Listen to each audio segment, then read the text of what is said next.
குடும்பத்தை எப்படி வழிநடத்துவது என்பதை குறித்து எபேசியர் 5வது அதிகாரத்திலிருந்து நம்ம பார்ப்போம். எபேசியருக்கு எழுதின நிருபம் 5வது அதிகாரம் 25வது வசனம், 25, 26, 27 வாசிப்போம். இதுவரை நம்ம கடந்து வந்த செய்தியில் நம்ம மனைவிகள் எப்படி இருக்க வேண்டும் என்பதை குறித்து பார்த்தோம். கணவன் மனைவி உறவு எப்படி இருக்க வேண்டும், அதற்கு எப்படி உடல் உறவு ரொம்ப ஒரு முக்கியமான காரியம், அதன் மூலமாக எப்படி இந்த உன்னத பாட்டு என்பதன் மூலமாக எப்படி ஒரு அந்தரங்கமான ஒரு வாழ்க்கை எவ்வளவு தொடர்புள்ள வாழ்க்கையாக இருக்க வேண்டும் என்பதை குறித்து பார்த்தோம். இன்றைக்கு முதலாவது புருஷர்களை குறித்து நம்ம பார்க்க போகிறோம். சரியா? எப்படி ஒரு கணவன் இருக்க வேண்டும் என்பதை குறித்து நம்ம பார்க்க போகிறோம். 25வது, 26வது, 27வது வசனம். புருஷர்களே உங்கள் மனைவிகளில் அன்பு கூறுங்கள். பக்கத்து வீட்டு மனைவிகளில் அன்பு கூறுங்கள். இது எல்லாரும் தவற அப்படித்தான் வாசிக்கிறாங்க. கிறிஸ்தவனும் அப்படிதான் வாசிக்கிறான், கிறிஸ்தவ அறியாதவன் இப்படிதான் வாசுறான். என்ன, அடுத்த ஆளை அன்பு கூறுறதுக்கு தயாரா இருக்கிறாங்க, வீட்டில் இருக்க பொண்டாட்டி கூட அன்பு கூறுவதற்கு கஷ்டமா இருக்கிற. எப்படி மனைவிக்கு என்ன சொன்னாரு, உன் வீட்டில் ஓரத்துல நீ கனி தரக்கூடிய செடியா இருக்கணும்னு சொன்னார். ஆனா புருஷனுக்கு என்ன சொல்றாரு, நீ உன் சொந்த மனைவி மேல அன்பு கூறுங்கள். இதுதான் கஷ்டம். அங்க எப்படி மனைவிக்கு கீழ்ப்படுகிறது கஷ்டமோ, அதே போல புருஷனுக்கு தன் மனைவி மேல அன்பு கூறுவது கஷ்டமான வேலை. உலகத்தை அன்பு கூறுவாங்க, உலகம் முழுவதும் அன்பு செலுத்துவாங்க. உலகத்தில் இருக்க ஆத்தும ஆதாயம் தேடுறதுக்கு ஊர் ஊரா போவாங்க, வண்டி வண்டியா போய் வேலையெல்லாம் செய்வாங்க, எல்லாம் பண்ணுவாங்க. ஆனா வீட்டுல மனுஷிக்கு செய்யறதுக்கு முடியாது. வீட்டுல தன்னுடைய மனைவிக்கு அன்பா கனிவா ஒரு வார்த்தை சொல்ல முடியாது. என்ன, காலையில இருந்து எழும்பி வேலைக்கு போனார்னா வேலை பார்த்து அப்படியே டயர்டா வருவார். எல்லாம் யாருக்காக செய்கிறாரு? மனைவிக்காக தான். மனைவிக்காகவும் பிள்ளைக்காக தான் செய்வார். ஆனா அங்க வேலையில் நடந்த கடுப்பு எல்லாம் வந்த உடனே வீட்டில் வந்தவொடனே என்ன, அங்க காட்ட முடியாதுல, இங்க ஒரே இதாக காட்டிடுறது, அன்பை காட்டுறாராம். அங்க ஆபீஸ்ல டென்ஷனா அவன்கிட்ட வைக்க முடியாது, அவன்கிட்ட வச்சா அவன் வேலையை விட்டு அனுப்பிச்சிருவான். அதனால இங்க வீட்டுக்கு கிடைச்ச, ஊருக்கு கிடைச்சவன் யாரு? நம்ம வீட்டில் இருக்க பொண்டாட்டி தான், ஒட்டு அடிக்கிறது. ஆனா என்ன சொல்லுது வசனம், என்ன சொல்லுது? அன்பு கூறுங்கள். நான் நல்லா யோசிச்சு பாருங்களேன் சகோதரர்கள், நல்லா யோசிங்க. நீங்க வேலை செய்யறதெல்லாம் யாருக்காக செய்யறீங்க? நீங்க உங்க பிசினஸோ உங்க வேலையோ எல்லாம் எதுக்காக செய்யறீங்க? எப்படியாவது உங்க மனைவிக்கு நல்ல ஒரு வீடு வாங்கி கொடுக்கணும். உங்க பிள்ளைகளுக்கு ஒரு நல்ல பிள்ளை எப்படி வரும் மனைவி இல்லாம? இதுல நிறைய பேருக்கு இது பிரச்சனை. பிள்ளையை நேசிப்பானா, மனைவியை நேசிக்க மாட்டானா? எப்படியா பிள்ளை வரும்? இது புரியவே மாட்டேங்குது. இந்த லாஜிக்கே புரிய மாட்டேங்குது. ஒரு மடத்தனத்துக்கு ஒரு அளவே இல்லாம தான் பேசுவாங்க. பார்த்துருக்கீங்களா? பொண்டாட்டி வேணா பிள்ளை வேணும், இது எப்படி வரும்? அப்ப நீங்க செய்யறது யாருக்கு? உங்க மனைவிக்கு, உங்க பிள்ளைக்கு தான் எல்லாம் செய்யறீங்க. ஆனா நீங்க யாருகிட்ட அதிகமா கோவப்படுறது? யோசிக்கணும். கோவப்படுறது யாரு? மனைவிட்ட தான் கோவப்படுறது. திட்டுறது யார? மனைவியை தான் திட்டுறது. அடிக்கிறது யாரு? பிள்ளையை தான் அடிக்கிறது. ஏன்னா வேற யாரையும் ஒன்றும் செய்ய முடியாது. இது கையாலாகத்தனம். நிஜமா அப்படி இருந்தா தயவு செஞ்சு நீங்க வேலை அது மாறணும். அப்படி இருக்கவே கூடாது. உங்க மனைவி மேல அன்பு கூறத்தான் ஆண்டவர் சொல்லியிருக்கார். எப்படி மனைவியை கீழ்ப்படிய சொன்னாரோ அதே போல இங்க என்ன சொல்றாரு? உங்கள் மனைவி மேல் அன்பு கூறுங்கள். உங்கள் மனைவி மேல். ஆனா நமக்கு அது கஷ்டம். எப்பவும் நிறைய பேர் குடும்பத்துல பிரச்சனைன்னு நீங்க கேட்கும்போது சொன்னா, அண்ணே அவங்க எப்ப பாரு சொல்றாங்க, அவங்கள பாரு அந்த மாதிரி ஒல்லியாரு, இல்ல அவங்கள பாரு அவங்க எப்படி இது பண்றாங்க, அவங்கள பாரு எப்படி இது இப்படித்தானே சொல்றாங்க. இது காமனா எல்லாரும் சொல்ற வசனம். என்ன, இவர் எப்போவுமே அவளை மாதிரி சமைக்கணும், இன்னொருத்திய மாதிரி வீட்டை வச்சுக்கணும், இன்னொருத்திய மாதிரி உடுத்தணும், இன்னொருத்திய மாதிரி பிள்ளைய வளர்க்கணும். அப்ப எத்தனை பேரை கல்யாணம் பண்ணுவேன்? யோசிச்சு பாருங்க. உங்க மனைவி மேல அன்பு கூறுங்கள் சொல்லிட்டு அடுத்து என்ன சொல்றாரு? அப்படியே கிறிஸ்துவும் சபையில் அன்பு கூர்ந்து. எப்படி அன்பு கூறணுங்கிறாரு?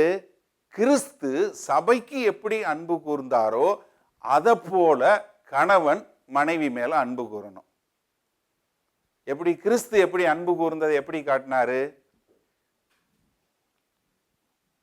என்ன எல்லாருக்கும் மறந்துட்டீங்களோ? பயமா இருக்கு இதை சொல்றதுக்கு.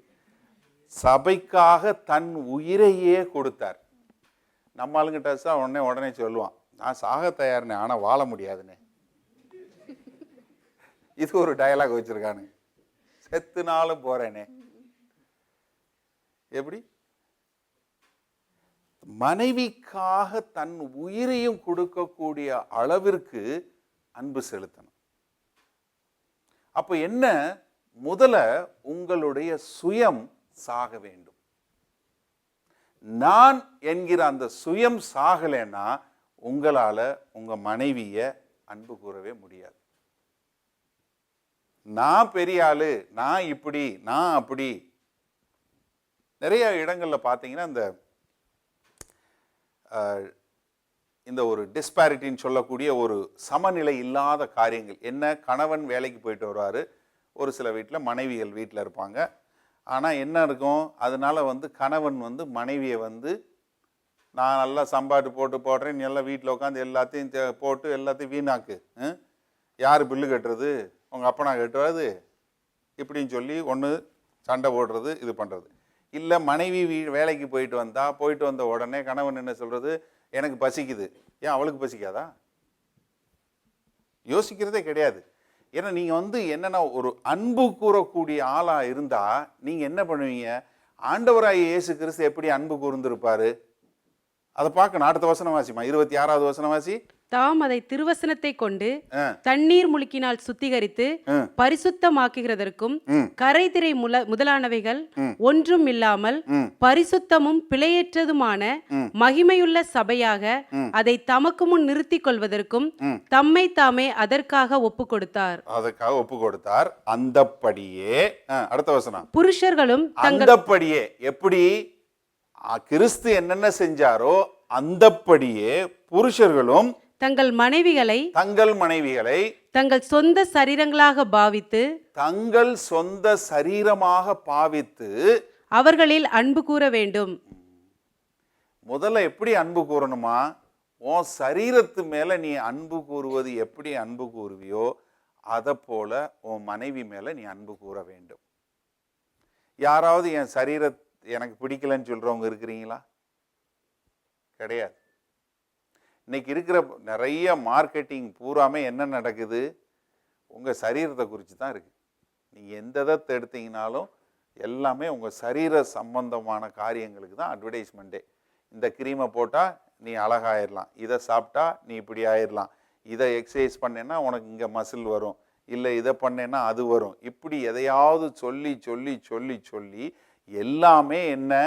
நீ உன் சரீரத்தில் எப்படி இருக்க முடியுங்கிறது தான் இன்றைக்கு உள்ள ஒரு மார்க்கெட்டிங் உலகம். இதில் நம்ம எப்படி உங்கள் சரீரத்தை நீங்கள் நேசிப்பது போல உங்கள் மனைவியை நேசிக்கணும்னா நீங்கள் எப்படி பாதுகாத்து கொள்றீங்க? ஏதாவது ஒரு அடிபட்டுருச்சு, இல்லை ஏதாவது ரத்தம் வந்துருச்சு, இல்லை ஏதாவது ஒரு பிரச்சனைனா என்ன பண்ணுறீங்க? ஓடி போய் டாக்டர்கிட்ட காட்டி அதை காட்டி இதை காட்டி எப்படியாவது சரீரத்தை சரி பண்ணணும்னு பார்க்குறோம். அது இந்த 40 வயசுக்கு மேலே ஆயிடுச்சுன்னா ஆண்களுக்கு பெரும்பாலும் தலையில் கொஞ்சம் அப்படியே ஞானம் வர ஆரம்பிக்கும், அப்புறம் முடி கொஞ்சம் கொஞ்சமாக கொட்ட ஆரம்பிக்கும். அதுக்கு என்னென்ன பாடெல்லாம் படுத்துகிறோம் யோசிச்சு பாருங்கள். என்னத்தையாவது அதை தடவி இதை தடவி எப்படியாவது வராத மண்டையில் எப்படியாவது முடியை வர வைக்கிறதுக்கு, இருக்க முடிய வேற கலர் அடிக்கிறதுக்கு, இல்லை எதையாவது ஒன்றை வச்சு அதை அப்படி செட் பண்ணி இப்படி செட் பண்ணி அப்படி எவ்வளவு காரியம் பண்ணுறோம். என்ன? உங்கள் சரீரத்தை நேசிங்க, நீங்கள் பார்க்க அழகாக இருக்கணும். அந்த அளவுக்கு உங்கள் மனைவியை நேசிங்க முதல்ல. அதான் முதல்ல உங்கள் சரீரத்தை நேசிக்கிற அளவுக்கு உங்கள் மனைவியை நேசிங்க. அடுத்து என்ன பண்ணார் ஆண்டவர்? திருச்சபை வந்து கரை திரை இல்லாத ஒரு பரிசுத்த சபையா மாற்றுவதற்கு எதை கொண்டு செய்தாரு? திருவசனத்தை கொண்டு காரியங்களை செய்தார். அப்போ ஒரு கணவனுக்கு வந்து முதலாவது பொறுப்பு என்னன்னா, வசனத்தை மனைவிக்கு போதித்து, குடும்பத்திற்கு போதித்து, ஒரு ஆவிக்குரிய தலைவனாக இருக்க வேண்டியது அவசியம். ஆனா இதுல ஒரு பிரச்சனை என்ன தெரியுமா? இந்த ஆண்களுக்கு அவ்வளவு தூரம் வராது. ஆனா பெண்களுக்கு கொஞ்சம் அதிகமா இந்த வார்த்தையை குறித்து ஞானம் வந்துடும். உடனே என்ன பண்றது? கணவன் ஏதாவது சொல்லும் போதே இவங்க மனைவி ஒரு ஜாயிண்டர் கொடுப்பாங்க. அந்த வசனம் அப்படி இல்லை, இன்னொரு வசனம் இருக்கு. அவரே அப்பதான் தைரியப்பட்டு ஒரு 15 வருஷம் கழிச்சு பைபிள் எடுத்து ஒரு வசனம் சொல்ல வருவார். இவங்க உடனே அது அப்படி இல்லை, அன்னைக்கு இவங்க சொன்னாங்கல்ல சபையில, இந்த வசனம் அங்க இருக்கு பாருங்க, எங்க பிள்ளை முன்னாடியே சொல்லுவாங்க. அவர் இது எதுக்கு பிரச்சனை, மூடி வச்சுட்டு எப்பயும் போல நீயே ஜெபம் பண்ணு அப்படின்னு அவர் பேசாம விட்டுருவார். அவர் வசனத்தையே எடுக்கவே மாட்டார். சகோதரியிலே நீங்க உதவி செய்யணும். உங்க கணவனை திருவசனத்தை பேச விடுங்க. ஏன்னா அவர் போதிக்கவே விடுறதில்லை. வாயை திறந்து ஒரு வார்த்தை சொன்னார்னா உடனே அதுக்கு ஒரு கவுண்டர் வசனம். அந்த வசனம் இப்படி சொல்லுது, இது இப்படி சொல்லுது, இவருக்கு என்ன தெரியும், நான் அங்கே போய் படிச்சிருக்கேன், நான் பைபிள் காலேஜ் படிச்சிருக்கேன், இல்லை அந்த வசனம் பார்த்துருக்கேன். ஒருவேளை உங்களுக்கு அதிகமாகவே தெரியலாம், ஒன்றும் தவறு இல்லை. ஆனால் என்ன, அதை நீங்கள் பின்னாடி அவருக்கு தனியாக சொல்லும்போதோ இல்லை ஏதோ ஒரு நல்ல ஒரு இங்கிதமான ஒரு டைமை பார்த்து ஒரு சொல்லி கொடுத்தா பரவாயில்ல. அவர் அப்போ தான் பிள்ளை முன்னாடி தைரியமாக அந்த வசனம் சொல்லும்போது நீங்கள் உடனே சொன்னீங்கன்னா அதுக்கப்புறம் அவர் மறுபடியும் ஆஃப் பண்ணி வச்சுட்டாருன்னா அடுத்து 15 வருஷத்துக்கு பைபிள் திறக்க மாட்டார் உங்கள் முன்னாடி. இன்றைக்கு நிறைய பேர் ஆண்கள் வந்து வீட்டில் திருவசனத்தை போதிக்காததுக்கு ஒரு காரணம் நீங்களும் தான். ஏன்னா போதிக்க வரும்போது நீங்கள் விட்டா தானே. ஏன்னா வசனம் வார்த்தை பேசுகிறோம். ஏன்னா உங்களுக்கு நிறைய அடக்கி வச்சிருக்கீங்க, ஏதாவது சொல்லணும்னு.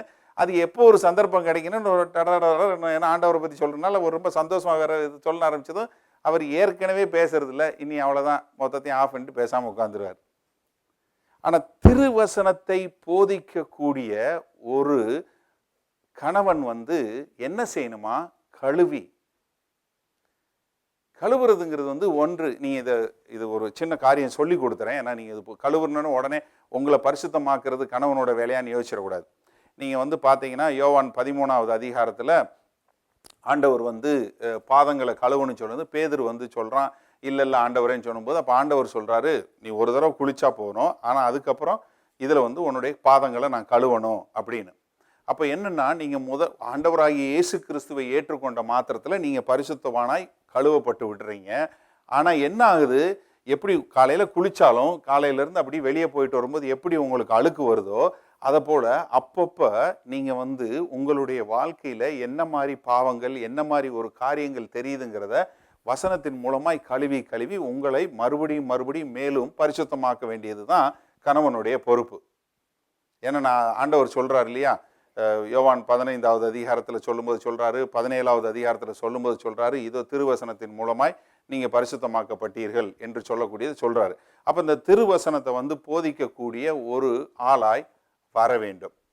நீங்கள் ஆரம்பத்தில் என்ன பிரச்சனை, அங்கே ஆதாம்கிட்ட சொன்ன வசனத்தை ஏவாள்கிட்ட அவன் சொல்லலை, இல்லை சொன்ன இன்ஸ்ட்ரக்ஷனை முழுமையாக சொல்லலை, இல்லை சொன்னதையும் வந்து அவ பின்பற்றுகளான்னு பார்க்கக்கூடிய ஒரு ஞான கணவனாக இல்லை. ஏன்னா அன்றைக்கு வந்து ஏவாள் வந்து சர்ப்பத்திட்ட பேசும்போது நீ பேசாத அப்படின்னு சொல்லியிருந்திருக்கலாம், இல்லை ஆண்டவர் சொன்னார் அதை எடுக்கக்கூடாதுன்னு சொல்லி. ஏன்னா ஆதாம் தெரிஞ்சுதான் தவறு பண்ணனான். 1 தீமோத்தேயு 2வது அதிகாரம் 14-15 வாசிங்களேன். 1 தீமோத்தேயு. ஆதாம் வஞ்சிக்கப்படவில்லை, மேலும் ஆதாம் வஞ்சிக்கப்படவில்லை, ஸ்திரீயானவளே வஞ்சிக்கப்பட்டு மீறுதலுக்கு உட்பட்டால், அப்படி இருந்தும் தெளிந்த புத்தியோடு விசுவாசத்திலும் அன்பிலும் பரிசுத்தத்திலும் நிலை கொண்டிருந்தால். ஓகே, என்ன நீங்க வந்து நல்லா ஆதாம் வஞ்சிக்கப்படல, ஏவாள் தான் வஞ்சிக்கப்பட்டாள். அதுக்கு முந்தின வசனம் வாசி. ஆதாம் முதல்ல படைக்கப்பட்டான். எண்ணத்தினாலெனில் முதலாவது ஆதாம் உருவாக்கப்பட்டான், பின்பு ஏவாள் உருவாக்கப்பட்டாள். ஆனா யாரு வஞ்சிக்கப்பட்டது? சரி, அப்ப நீங்க என்ன புரிஞ்சு கொள்ளணும்? ஒரு கணவன் என்பவன், ஒரு குடும்ப தலைவன் என்பவன் என்ன பண்ணணும்? திருவசனத்தை போதிக்கக்கூடிய ஒருவனாய் இருக்க வேண்டும். அதற்கு சகோதரிகளும் உதவி செய்ய வேண்டும். அப்ப இந்த திருவசனத்தை போதிச்சு அவங்கள கழுவி கொண்டு வரக்கூடிய வேண்டியது என்ன காரணம் என்னன்னா, இந்த பெண்கள் பலவீனமான பாத்திரங்கள். இது வேத வசனத்துல இருக்கு. இது நம்ம அதுக்கு போவோம். அதுக்கு முன்னாடி நான் சொல்லிடுறேன்.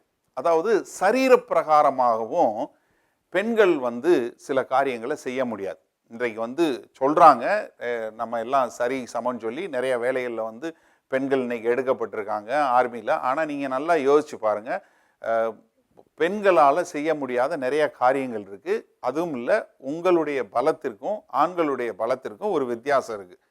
இப்போ நீங்கள் காரில் வீட்டில் வீட்டுலேருந்து கடைக்கு போகணுன்னு கிளம்புறீங்க, பார்த்தா டயர் பஞ்சராக இருக்குது. அப்போ கணவன் போயிட்டு உள்ளே போய் உட்காந்துட்டு டிவியை போட்டுட்டு நீ டயரை மாற்று, நான் உன்னை கடைக்கு கூட்டு போனேன்னா எத்தனை பேர் மாற்றுவீங்க? அதுக்கு ஒரு பலம், ஒரு பலவீனம் இருக்குது, ஒரு அமைப்பு இருக்குது. அதற்கேற்ற மாதிரி தான் ஆண்டவர் படைச்சாரு. ஏன்னா ஒருத்தருக்கு ஒரு ஏன்னா படைக்கப்பட்டதனுடைய ஒரு காரியத்தை நம்ம புரிஞ்சு கொள்ளணும். ஏன்னா நிறைய பேர் இதை மாற்றியும் சொல்லுவாங்க. ஏன்னா முதல்ல ஆண்டவர் ட்ரையல் பண்ணார், அதில் ஆதாம் வந்தான், அதுக்கப்புறம் பெர்ஃபெக்ட் பண்ணி தான் ஏவாளை படைச்சான். அப்படியெல்லாம் கிடையாது. அதெல்லாம் ட்ரையலெல்லாம் எடுக்கலை. தலைவர் கரெக்டாக தான் படைச்சார். ஆனால் என்ன பண்ணார்? ஆண்களை படைக்கும் போது கொஞ்சம் பலமான மக்களாக படைச்சார், இவங்களை பலவீனமுள்ள மக்களாக படைச்சார். ஏன்னா நம்ம ஒருவரை ஒருவர் சார்ந்து வாழ வேண்டும் என்பது தேவனுடைய திட்டம். அப்போ தான் நம்ம ஒருவரை ஒருவர் புரிஞ்சு கொண்டு வாழ வேண்டும்.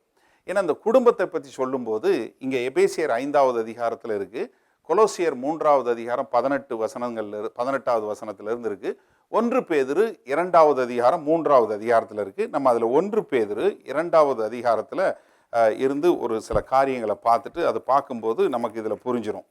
1 பேதுரு 2வது அதிகாரம் 17வது வசனம் வாசிங்க. எல்லாரையும் கனம் பண்ணுங்கள். எல்லோரையும் கனம் பண்ணுங்கள். சகோதரரிடத்தில் அன்பு கூறுங்கள். சரி, எல்லோருடையும் கனம் பண்ணுங்கள். 18வது வசனம். வேலைக்காரரே அதிக பயத்துடனே உங்கள் எஜமான்களுக்கு கீழ்ப்படிந்திருங்கள். நல்லவர்களுக்கும் சாந்த குணமுள்ளவர்களுக்கும் மாத்திரமல்ல, முரட்டு குணம் உள்ளவர்களுக்கும் கீழ்ப்படிந்திருங்கள். சரி, இதையும் சொல்லிட்டாரு. முதல்ல எல்லாருக்கும் கனம் பண்ணு, எல்லாருக்கும் கீழ்ப்படி, அரசனுக்கு கீழ்ப்படியணும், அரசனுக்காக ஜெபம் பண்ணணும் எல்லாம் சொல்லிட்டு அடுத்து என்ன சொல்றாரு?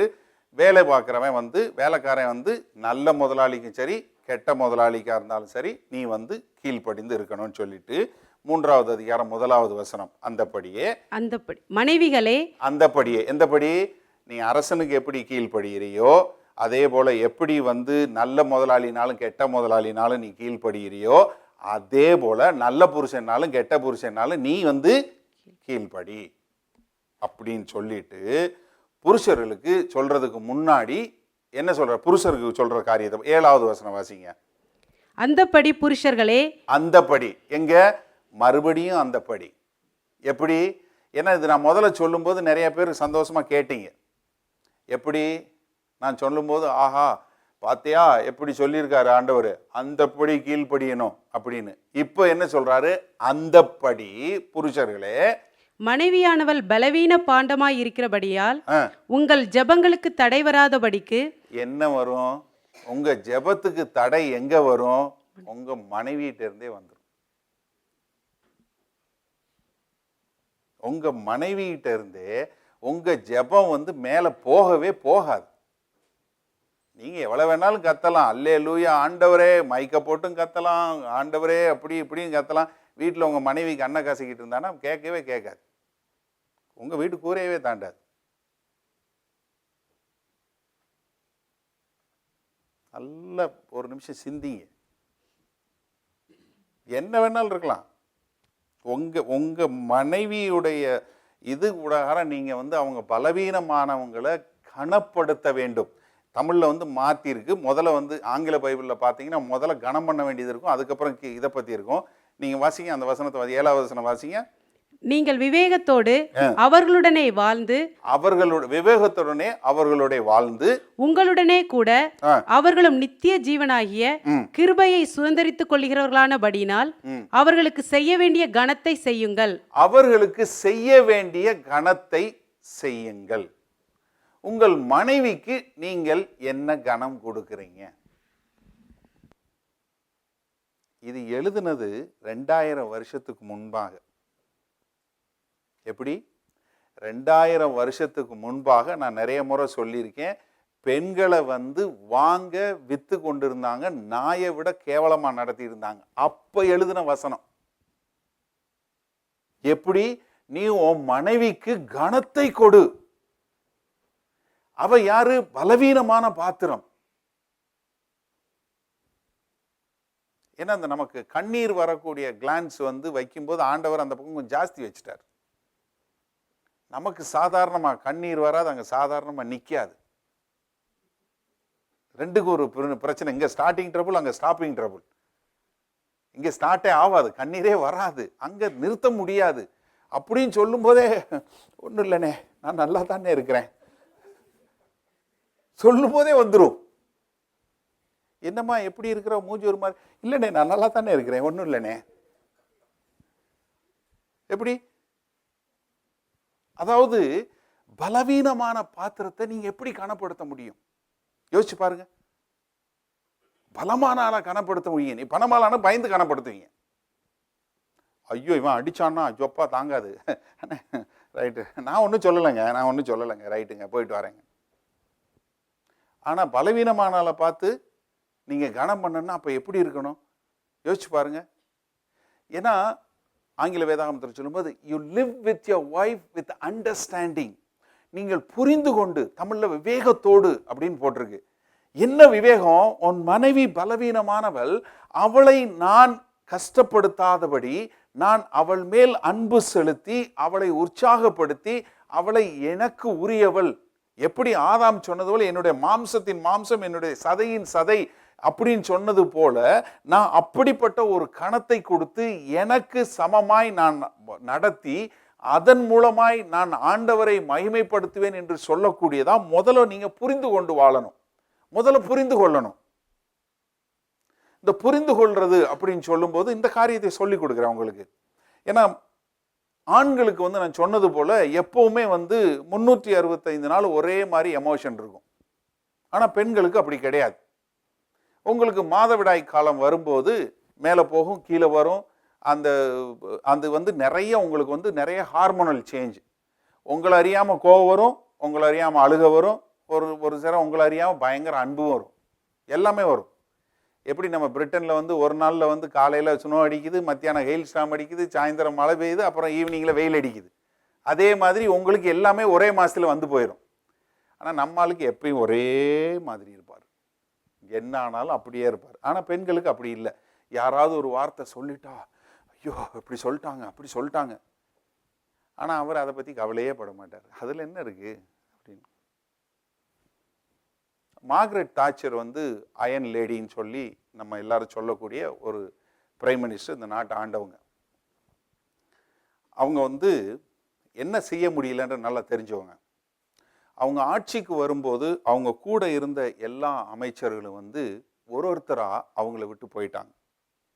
காரணம் என்னன்னா, அவங்களுடைய கருத்துக்கு வேறுபாடான கருத்து மினிஸ்டர்ஸுக்கு இருந்தா அவங்களால அதை கருத்து வேறுபாடா எடுத்துக்கொள்ள முடியல.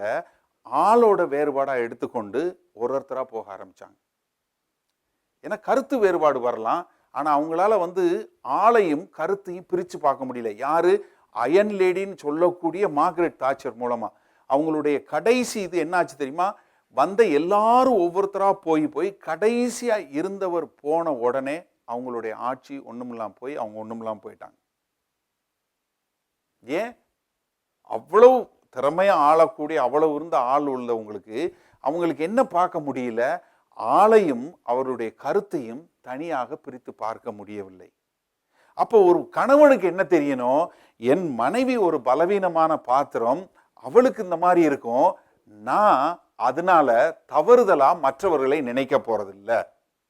என் மனைவி சொல்ல, அவங்க அப்படி சொன்னாங்க, அவங்ககிட்ட எதுக்கு போறீங்க அப்படின்னா, சரி ஒன்றும் இல்லைம்மா கவலைப்படாத, அது அவங்க அந்த காலத்தில் அப்படி நினைச்சிருப்பாங்க, அவங்க அப்படி ஆள் இல்லை கவலைப்படாத அப்படின்னு சொல்லக்கூடிய அளவுக்கு கணவன் வந்தாதான் கருத்து வேறுபாடை மாறி நீங்க வந்து ஒரு சரியான முறையில் போக முடியும். இல்லைன்னா அப்படியா, இனிமேல் நம்ம அவங்க வீட்டுக்கு போக வேணாம், சரி ஓகே அப்படின்னா அப்போ அவ்வளோதான், முடிஞ்சு போச்சு. இது நீங்க நல்லா புரிஞ்சு கொள்ளணும். ஏன்னா ஒரு பலவீனமான பாத்திரம்னா அதுக்காக வந்து எப்பவும் வீக்கா தொங்கின்னு இருக்கீங்கன்னு நல்லா அர்த்தம். ஏன்னா உங்களுக்கு நடக்கக்கூடிய மாறுதல்களையும் நீங்க படைக்கப்பட்ட விதத்தையும் புரிஞ்சு கொண்டீங்கன்னா அப்போ நீங்க என்ன புரிஞ்சு கொள்ளலாம், சரி ரைட்டு, என் மனைவியால இந்த பிரச்சனையையும் ஆளையும் பிரிச்சு பார்க்க முடியல, அது எனக்கு முடியுது அவளுக்கு முடியல, நான் அதை வந்து புரிந்து கொண்டு அவளை விவேகத்தோடு வழி நடத்தக்கூடிய கணவனா நான் இருக்கிறேன்னு சொல்லி நடத்தக்கூடியனும் புரிந்து கொள்ள வேண்டும். நான் வந்து இந்த பிரச்சனைன்னு வரக்கூடிய ஹஸ்பண்ட் அண்ட் ஒய்ஃப் பிரச்சனைன்னு வரும்போது ஏதாவது வரும்போது நான் கேட்பேன், கணவன்கிட்ட கேள்வி, உங்கள் ஒய்ஃபுக்கு எப்போ பீரியட்ஸ்ன்னு கேட்பேன். அவருக்கு தெரியாது. பிரச்சனைன்னு வர்றவங்ககிட்ட நீங்கள் இந்த கேள்வி கேட்டு பாருங்க, நான் உங்களுக்கு சொல்லித்தரேன். யாராவது ஒருத்தவங்க 2 பேர் சண்டை போட்டு வந்து உங்கள்கிட்ட யாராவது ஒருத்தவங்க வந்து அக்கான்னு ஒருத்தவங்க அழுகுறாங்க, இல்லை அண்ணேன்னு ஒருத்தவங்க அழுகுறாங்க, இல்லை தம்பின்னு ஒருத்தவங்க அழுகுறாங்கன்னா நீங்கள் கேளுங்க, உங்கள் மனைவிக்கு எப்போ அந்த டேட்டுன்னு கேளுங்க. அவருக்கு தெரியலன்னா முதல்ல அதை போய் கேளு அப்படின்னு சொல்லுங்க. அதுக்கு முன்னாடியும் பின்னாடி ஏதாவது சொன்னாங்கன்னா வாயை மூடிட்டு வந்துருன்னு சொல்லி கொடுத்துருங்க, முடிஞ்சு போயிடும், பாதி பிரச்சனை முடிஞ்சிடும். ஏன்னா அவங்களுக்கு எமோஷன்ஸ் மாறும், there is a hormonal change.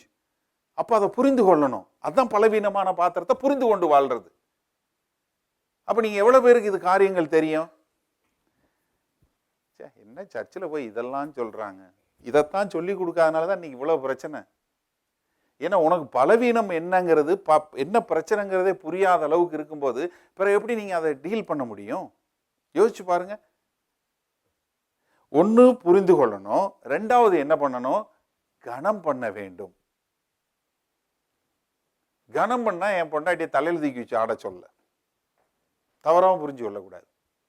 அவங்களுக்கு உரிய மரியாதையை கொடுக்கணும், அவங்கள ஆண்டவருடைய வார்த்தையில வழி நடத்தக்கூடிய. அதனாலதான் திருவசனத்தை போதிக்கிறது எப்போ வரும், நீங்க வந்து உங்க மனைவி ஒரு மாறுபாடான கருத்து சொல்லும்போது நீங்க என்ன சொல்ல முடியும், அம்மாவா பைபிள் எடு, இந்த வசனத்தை வாசி, இங்க ஆண்டவர் என்ன சொல்றார், நமக்கு என்ன சொல்லியிருக்கார், நம்ம குடும்பத்துக்கு என்ன தரிசனம், அந்த தரிசனத்துல நம்ம எங்க நிக்கிறோம், நம்ம சபையில என்ன தரிசனம், அந்த தரிசனத்துல நம்ம என்ன செய்யறோம், இந்த சரீரத்துல நம்மளுடைய அங்கம் என்ன, இந்த சபையாகிய சரீரத்துல ஆண்டவருடைய சபையாகிய சரீரத்துல நம்மளுடைய அங்கம் என்ன, நம்ம வந்து வாயா இருக்கமா, கையா இருக்கமா, காலா இருக்கமா, பின்னாடி பார்க்குற வேலையா இருக்கு, எந்த வேலை செய்யறோம், அதை நம்ம எங்க இருக்கிறோம், இதை புரிஞ்சு கொண்டீங்கன்னா தான் நீங்க வந்து மீதி காரியங்களை தள்ளிவிட்டு அவங்க ஒன்றும் பிரச்சனை இல்லை, யார் என்ன சொன்னாலும் எங்களுக்கு பிரச்சனை இல்லை, நாங்கள் யாருக்காக செய்கிறோம், ஆண்டவருக்காக செய்கிறோம் அப்படின்னு செய்ய ஆரம்பிச்சிருவீங்க.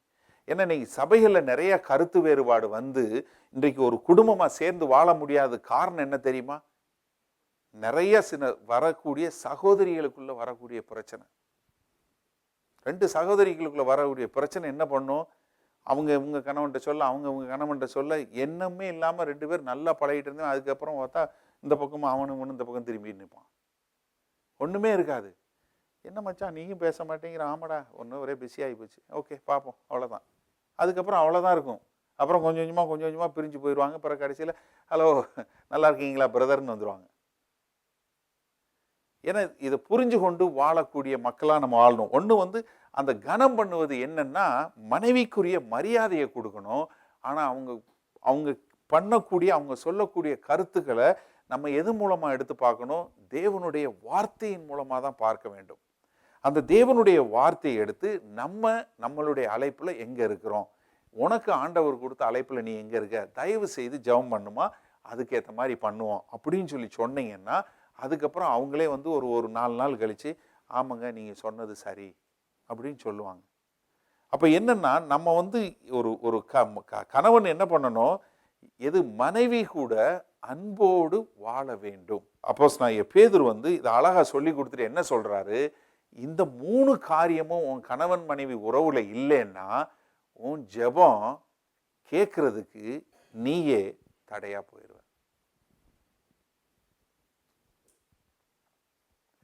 உன் ஜெபம் கேட்கறதுக்கு நீயே தடையா போயிடுவ.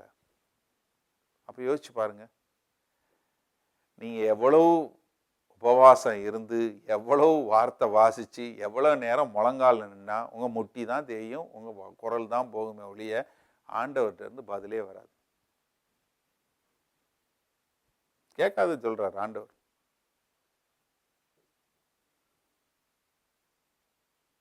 அதனாலதான் 2 பேரும் சேர்ந்து ஜெபிக்கணுங்கிறது. ஏன் ஆண்டவர் வந்து நீ தனியா நின்று ஜெபிக்கும் போது நான் அங்கே இருப்பேன்னு சொல்லியிருக்காரா? எங்கே 2 பேர் என் நாமத்தில் கூடும், 2 அல்லது 3 பேர். அவருடைய எண்ணங்கள் எல்லாமே குடும்பம் தான். இப்போ ஒரு கணவன் மனைவி உறவுல கருத்து வேறுபாடு வந்த உடனே நிறைய வீட்டுகளில் என்ன நினைக்கிறாங்க, கணவன் வந்து மனைவியை வந்து வில்லியா தான் பார்க்குறான். அதனால அவ கூட சேர்ந்து ஜெபம் பண்றது இல்லை. நான் தனியா ஜெபம் பண்றேன், அண்ணே நான் 3/4 மணி நேரம் அப்படியே முழங்கால நின்று அழுது அப்படியே ஜெபம் பண்ணேன்னா அப்படி ஒரு பிரசன்னம் புண்ணாக்கு. அதெல்லாம் கிடையவே கிடையாது. அது நீ உனக்குள்ள வரக்கூடிய உணர்ச்சி, கிடையவே கிடையாது. நான் சொல்லுவேன் 2 பேர் சேரணும்னு ஆண்டவர் சொன்னது காரணமே அதுதான். உங்க வாழ்க்கையில நீங்க செய்யக்கூடிய காரியங்களை புரிந்து கொண்டு அதே மாதிரி எண்ணம் உள்ள ஆளு உங்க மனைவியை தவிர வேற யாரையும் நீங்க பார்க்கவே முடியாது. நான் சொல்லித்தரேன். நீங்க நமக்குள்ள வந்து ஒரு சகோதர அன்பு இருக்கணும், ஒருவருக்கொருவர் நம்ம பிரேயர் பார்ட்னர்ஸ் வச்சுக்கிறது ரொம்ப அவசியம் இல்லைன்னு சொல்லலை. ஆனா ஒரே கருத்தோடு ஒரே ஒற்றுமையா ஜெபிக்கக்கூடிய ஒரு ஆள் உங்க மனைவி, கணவன் மனைவியை தவிர்த்து வேற யாருமே கிடையாது. ஏன்னா உங்க சரீரம் உங்களுக்கு சொந்தம் இல்லை. நீங்க வந்து எல்லாவற்றையும் விட்டு விட்டு நீங்க வந்து கணவன் பின்னாடி வந்துட்டீங்க. கணவன் உங்க குடும்பம், என் குடும்பம், என் புருஷன், என் பிள்ளை அப்படின்னு வந்து எனக்காக வேணும்னு சொல்லி ஒருமித்த எண்ணத்தோடு ஜெபிக்கக்கூடிய ஒரு ஆத்மா யாருன்னா உங்க மனைவி ஒரு ஆள் தான். அப்போ ஒரு கணவனும் மனைவியும் சேர்ந்து ஜெபம் பண்ணாதான் ஜெபம் கேட்கப்படும், இல்லைன்னா ஜெபம் கேட்கப்படாது. இதுல ஒரு காரியம் நான் சொல்றேன், என்னுடைய வாழ்க்கையை மாற்றின காரியம். ஏன்னா எனக்கும் என் மனைவிக்கும் எந்த கருத்து வேறுபாடு வந்தாலும் எது வந்தாலும் அதை வந்து நான் இப்போ மாற்றி வாழுவதற்கான வந்த ஒரு காரியம் என்னதுன்னா, எனக்கு ஒரு நாள் வந்த வெளிப்பாடு இதுதான். பல வருஷங்களுக்கு முன்பாக இப்போ எனக்கு ஒரு மகள் இருந்து, என் மகளை வந்து அவளுடைய கணவன் வந்து துன்புறுத்திக்கிட்டே இருக்கிறான்னு வைங்க. நான் எவ்வளவுதான் வீக்காக இருந்தாலும் என் பிள்ளைய வந்து துன்புறுத்துறவனை பார்த்து போய் ஏன்டா துன்புறுத்துறன்னு சொல்லி அட்லீஸ்ட் ஒரு அடியாவது அடிக்க மாட்டேன்னா? யோசிச்சு பாருங்க. என் பிள்ளைய ரொம்ப கொடூரப்படுத்துறான், அவன் வந்து என்னை திரும்ப வெட்டி போட்டுறானாலும் நான் போய் என் பிள்ளைக்காக நான் போய் முன்னாடி நின்று அவன் கூட சண்டை போட்டு ஒரு அடினாலும் அடிக்காம விடுவேனா? கண்டிப்பாக அடிப்பேன். ஏன்னா என் பிள்ளையை எப்படிடா நான் வளர்த்து நான் இது பண்ண பிள்ளையை எப்படி பண்றேடான்னு யோசிச்சு பாருங்க. என் மனைவி ஆண்டவரோட பிள்ளை, அவளை துன்புறுத்திட்டு நான் ஆண்டவர் பக்கத்தில் போய் நின்னா விடுவாரா? ஆண்டவர் விடுவாரா? ஏண்டா என் மகளை துன்பப்படுத்திட்டு நீ வந்து என் முன்னாடி நிற்கிறியடா, உனக்கு என்ன தைரியம் இருக்குன்னு கேட்பாரா? கேட்க மாட்டாரா? நன்றாக சிந்திச்சு பாருங்க தயவு செய்து. அதே போல கணவன் யாரு? உங்க கணவன் யாரு? ஆண்டவரோட பையன். ஆண்டவரோட மகனுக்கு எதிராக நீங்க காரியம் செஞ்சுட்டு அவர்கிட்ட போய் அப்பா நின்னா என்ன கேட்பாரு? ஏண்டி நான் உனக்கு என் பிள்ளைய கொடுத்தா என் பிள்ளையை இப்படி துன்பப்படுத்தி மனசை கஷ்டப்படுத்துறேன்னு சொல்லி உங்களை என்ன செய்வார்? இந்த வெளிப்பாடு உங்களுக்கு வேண்டாகணும். நம்ம எல்லாம் ஆண்டவரோட பிள்ளைங்க. அப்ப ஆண்டவரோட பிள்ளைய நம்ம எப்படி நடத்தணும்? ஏன்னா ஆண்டவர் வந்து யாருக்கு இறங்குவார்னு போட்டிருக்கு? தகப்பன் இல்லாத ஏழைகளுக்கு, விதவைகளுக்கு, அனாதையற்றவர்களுக்கு, திக்கற்றவர்களுக்கு இறங்குவார்னு போட்டிருக்கு. ஒரு கணவனால் கைவிடப்பட்டு இல்லை ஒரு மனைவியால கைவிடப்பட்டு அனாதையா திக்கற்றவனா நிற்கிறவனுக்கு யார் துணை நிற்பா? ஆண்டவர் தான் துணை நிற்பார். அப்ப நீங்க யாருக்கு எதிராக போராடுறீங்க? உங்களுடைய போராட்டம் என்ன ஆயிருன்னா ஆண்டவருக்கு எதிரான போராட்டமா மாறிடும். ஆனா நீங்க நினைப்பீங்க ஆண்டவர்கிட்ட ஜெபம் பண்றோம்னு நினைப்பீங்க, ஆனா ஆண்டவர் உங்களுக்கு எதிர்த்து நிற்கிறாருங்கிறத புரிஞ்சு மறந்துடுவீங்க. ஏன்னா நம்ம 1 பேதுரு 5வது அதிகாரத்தில் நம்ம பார்க்கிறோம், பெருமையுள்ளவர்களுக்கு அவரோ எதிர்த்து நிற்கிறார் என்று. அப்ப என்ன, உங்க மனைவியை கனப்படுத்தாமல் நான் பெரிய ஆளுன்னு ஒரு மேட்டிமையான எண்ணம் வந்தாலே என்ன நிற்கிறாரு? அங்க ஆண்டவர் உங்களுக்கு எதிர்த்து நிற்கிறார். இப்ப ஆண்டவரே உங்களுக்கு எதிராக வந்து நின்னா நீங்க எப்படி எதுல பண்ண முடியும்? அப்ப முதல்ல உங்களுக்கு குடும்பத்துல உங்களுடைய கணவன் மனைவி உறவுல விரிசல் வந்து விட்டா நீங்க என்ன பண்றீங்க? சாத்தானுக்கு இடத்தை கொடுத்துடுறீங்க. ஆண்டவரை எதிர்த்து ஆண்டவருக்கு எதிர்த்து போராடக்கூடிய மக்களா உங்களை அறியாமலே நீங்க அப்படி ஒரு மதிகேடான காரியத்துக்குள்ள போயிடுறீங்க.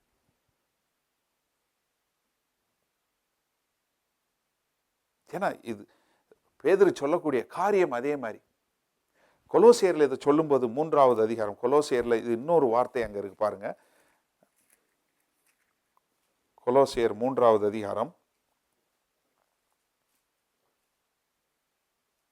19வது வசனம். புருஷர்களே, உங்கள் மனைவிகளில் அன்பு கூறுங்கள், அவர்கள் மேல் கசந்து கொள்ளாதிருங்கள். அவர்கள் மேல் கசந்து கொள்ளாதிருங்கள். பிட்டர், கசந்து கொள்வது, உங்கள் மனைவி மேல நீங்க கசப்புணர்ச்சி வருவது. கணவனுக்கு சொல்லக்கூடிய ஒரு காரியம் என்ன? கசப்புணர்வு வரும். ஆனா நீ கசப்புணர்வு இல்லாம வாழணும். உன் மனைவி மேல அன்பு கூறணும். அன்பு கூர்ந்தா தானா கசப்பு போயிடும். அன்பு இல்லைன்னா தான் இதெல்லாம் வரும். 1 கொரிந்தியர் 13வது அதிகாரத்தில் அன்பை குறித்து அழகா பார்க்கணும். 4வது வசனத்துல 1 கொரிந்தியர் 13:4 இந்த அன்பை குறித்து சொல்லப்படுது. இந்த அன்பை குறித்து சொல்லும் போது அதுல ஒரு காரியம் சொல்லப்படுது. அந்த வார்த்தை மட்டும் பாருங்க. 4வது வசனம் 5வது வசனம் வாசிங்க. அன்பு நீடிய சாந்தமும் தயவும் உள்ளது. நீடிய சாந்தமும் தயவும் உள்ளது. அன்புக்கு பொறாமை இல்லை. அன்பு தன்னை புகழாது, இருமாப்பா இராது, அயோக்கியமானதை செய்யாது, தற்பொழிவை நாடாது, சினமடையாது, தீங்கு நினையாது, அநியாயத்தில் சந்தோஷப்படாமல் சத்தியத்தில் சந்தோஷப்படும், சகலத்தையும் தாங்கும், சகலத்தையும் விசுவாசிக்கும், சகலத்தையும் நம்பும், சகலத்தையும் சகிக்கும். அன்பு ஒரு காலும் ஒழியாது. தீர்க்க தரிசனங்களானாலும் ஒளிந்து போம், அந்நிய பாஷைகளானாலும் ஒளிந்து போம், அறிவானாலும் ஒளிந்து போம். நம்முடைய அறிவு குறைவுள்ளது, நாம் தீர்க்க தரிசனம் சொல்லுதலும் குறைவுள்ளது. ஓகே, அதாவது அன்பு பழையவைகளை ஞாபகம் வைத்துக் கொள்ளாது. Love keeps no records of wrong. அது தமிழ்ல அழகா அந்த இடம் மொழிபெயர்க்கப்படலை. என்ன? அன்பு பழைய காரியங்கள், keeps records of no wrong. நீங்கள் செய்த தவறுகளை எடுத்து வைத்து கொள்ளாது. இது என்னன்னா 2 பேருக்கும் இதை நான் சொல்லணும். இது கணவனுக்கும் சரி மனைவிக்கும் சரி. நீங்க எப்படின்னா செய்த தவறுகளையோ ராங் என்ன தவறு பண்ணியிருந்தாலும் அந்த தவறை நீங்க ரெக்கார்ட் பண்ணி வைக்கிறீங்கனாலே நீங்க அன்புல பூரணப்படலைன்னு அர்த்தம்.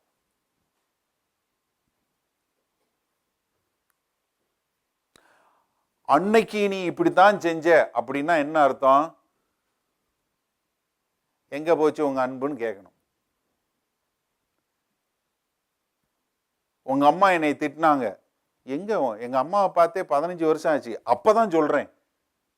15 வருஷத்துக்கு முன்னாடி திட்டுறது இன்னைக்கு உங்களுக்கு ஞாபகம் இருக்கும். என்ன? லவ். கேட்டா அன்பு. உண்மையே நான் நேசிக்கிறேன் ஆண்டவரே, உண்மையே நான் நேசிக்கிறேன், உண்மையே அன்பு கூறுகிறேன். ஆனா 14 வருஷத்துக்கு முன்னாடி அவங்க சொன்ன வார்த்தையை என்னால மறக்கவே முடியாது.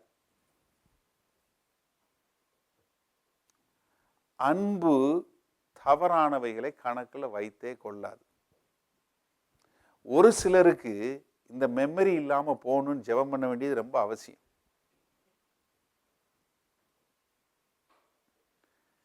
எதுக்கெல்லாம் ஜெபம் பண்றோம்?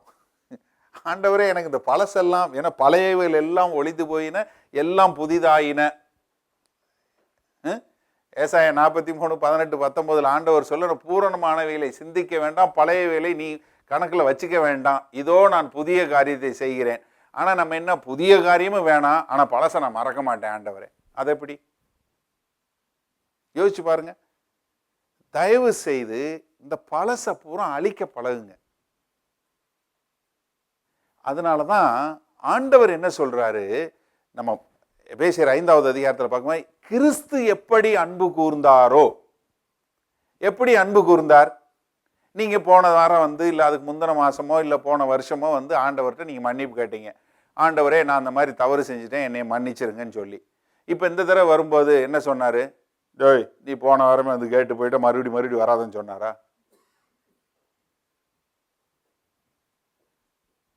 எப்படி?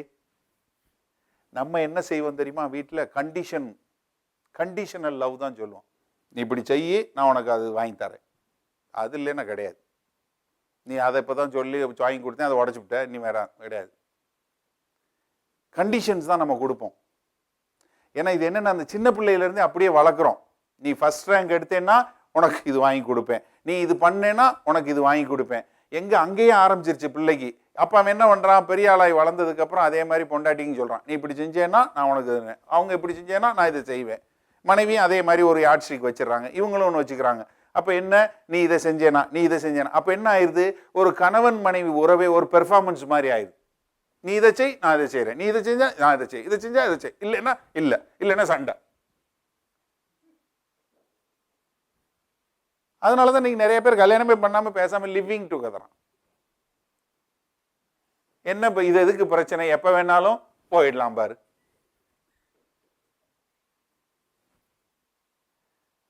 உனக்கு எனக்கு சண்டையா? ஓகே, நீ போயிட்டு நான் அங்கே போய் பார்த்துக்கிறேன், நான் இன்னொரு ஆளை பார்த்துக்கிறேன். இப்படியே வாழ்க்கை பூரா இப்படியே பார்த்துக்கிட்டே போவான். அப்புறம் கடைசியில் எங்கே போய் முடியும்? யோசிச்சு பாருங்க. அப்போ நீங்கள் ஒரு பழச மறக்கணும்னா நீங்கள் கிறிஸ்துவை போல மாற வேண்டும். நீங்கள் யாராவது சொல்ல முடியுமா கிறிஸ்து எனக்கு கண்டிஷன் கொடுத்தாரு எனக்கு பாவத்தை மன்னிக்கிறதுக்குன்னு? கிடையாது. இல்லை, நீங்க எல்லாம் நல்லவனா இருக்கும்போது ஆண்டவர் நீங்க நல்லவனா இருக்கிறீங்கன்னு செத்தாரா? ஹலோ, சிந்திங்க. நீங்க எவ்வளவு பெரிய பாவியா இருக்கும்போது உங்களுக்காக அன்பு செலுத்தினார். ஏன்னா இந்த கணவன் மனைவி உறவுல நிறைய பேர் என்னன்னா கண்டிஷன் சொல்ற, நீ நல்லவளா மாறு, அப்ப நான் உன்னை நேசிக்கிறேன். மடத்தனம், சரியான முட்டாள்தனம். நீ எந்த கணவனா இருந்தாலும் நீங்க மனைவிட்ட நீ நல்லவளா மாறு, நான் நேசிக்கிறேன்னு சொன்னீங்கன்னா நீங்க கிறிஸ்துவை போல மாறல. நீங்க என்ன நினைக்கிறீங்க? ஆண்டவர் சொன்னாரா நீ நல்லவனா நான் நல்லவனுக்கு மாத்திரம் தான் செத்தேன்னு எங்கேயாவது வசனம் இருக்கா? ஆனா நிறைய வசனம் இருக்கு. யாருக்கு? நீ பாவிகளாய் பாவத்தில் மரித்திருக்கும் போது உனக்காக மரித்தார் என்று. அப்ப நீங்களும் நானும் பாவத்துல செத்தவங்களா இருக்கும்போது, அக்கிரமத்திலையும் அநியாயத்திலையும் சொல்ல முடியாத அப்பழுக்கோட இருக்கும்போது நம்ம மேல அன்பு செலுத்தி இறந்தாரையா அந்த ஆண்டவர், அவரை போல வாழணும்னா அப்ப நீங்க உங்க மனைவியில எப்படி குற்றம் காண முடியும்? யோசிச்சு பாருங்க.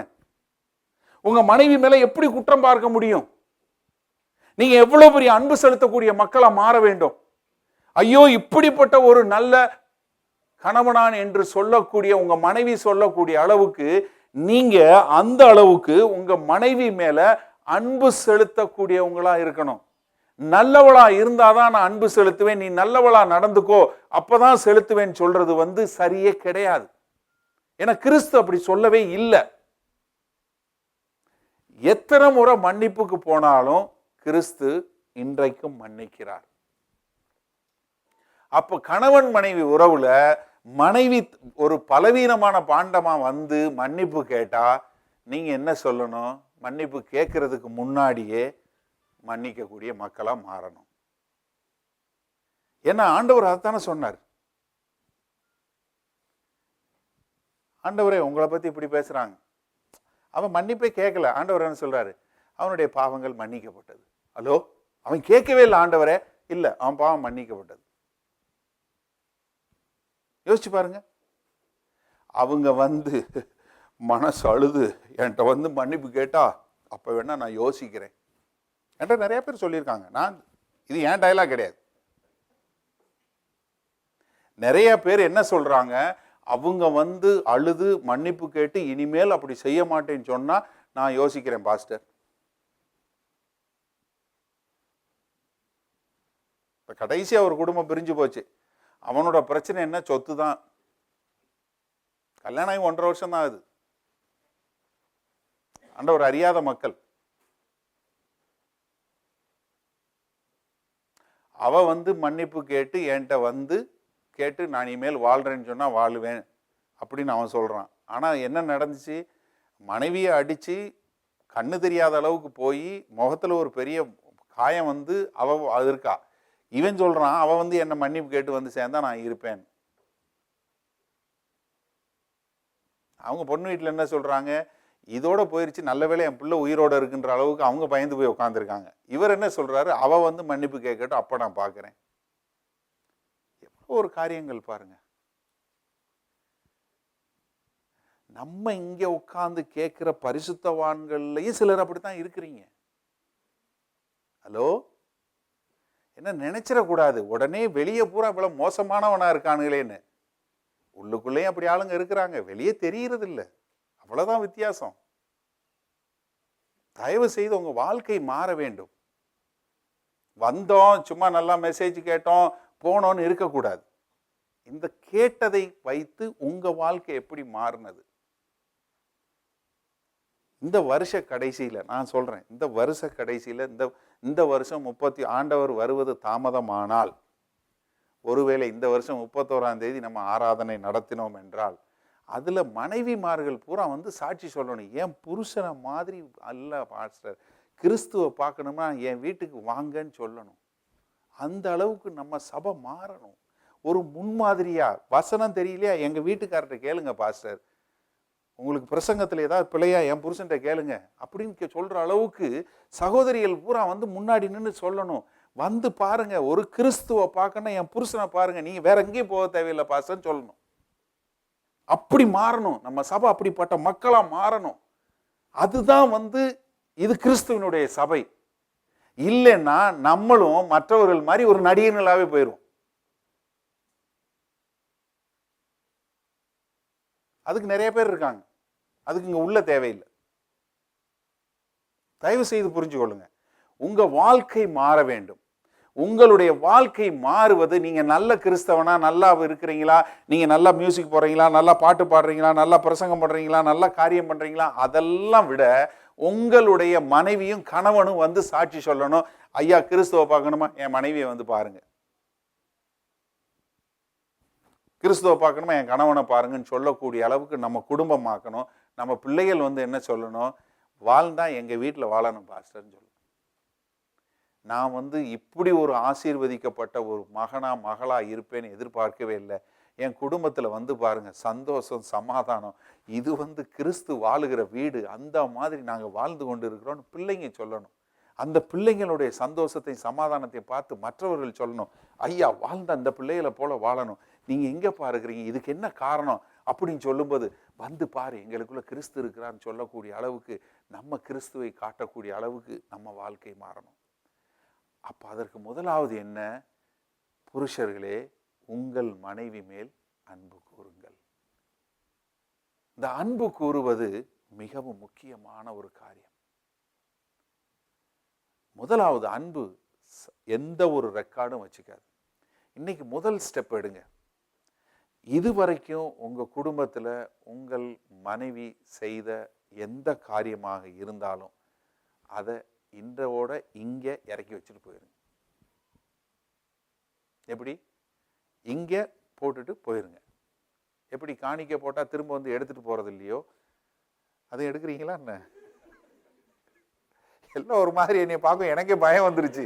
ஸ்டான்லி கொஞ்சம் பார்த்துக்க தம்பி. அதாவது நீங்க எப்படி வந்து செய்றீங்க, அதே போல இன்றைக்கு எல்லாவற்றையும் இறக்கி வைத்து விட்டு போகும்போது ஒரு புது மனுஷனா போங்க. ஆண்டவரே, நான் இன்னைக்கு ஒரு புது மனுஷனா வாழ விரும்புறேன். நான் எந்த ஒரு காரியத்தை நான் இது வச்சுக்கொள்ளவே விரும்பலை. நான் எந்த ஒரு தவறான காரியமோ, என்னைக்கு என் பொண்டாட்டி உப்பு போட்டாலோ இல்லை சாப்பாடு சரியில்லையோ அதெல்லாம் நான் மறந்துடணும். எந்த ஒரு கெட்ட ஒரு காரியமும் யாவுமே இருக்கக்கூடாது. ஆண்டவரே, நான் ஒரு புது வாழ்க்கை தொடங்கக்கூடியதாய் கிறிஸ்து இன்றைக்கு எங்க வீட்டுக்கு போனா எப்படி இருப்பார்? கிறிஸ்து என் வீட்டுக்கு இன்னைக்கு வந்தா என் மனைவியை பார்த்து என்ன செய்வார்? என் பிள்ளைகளை பார்த்து என்ன செய்வார்?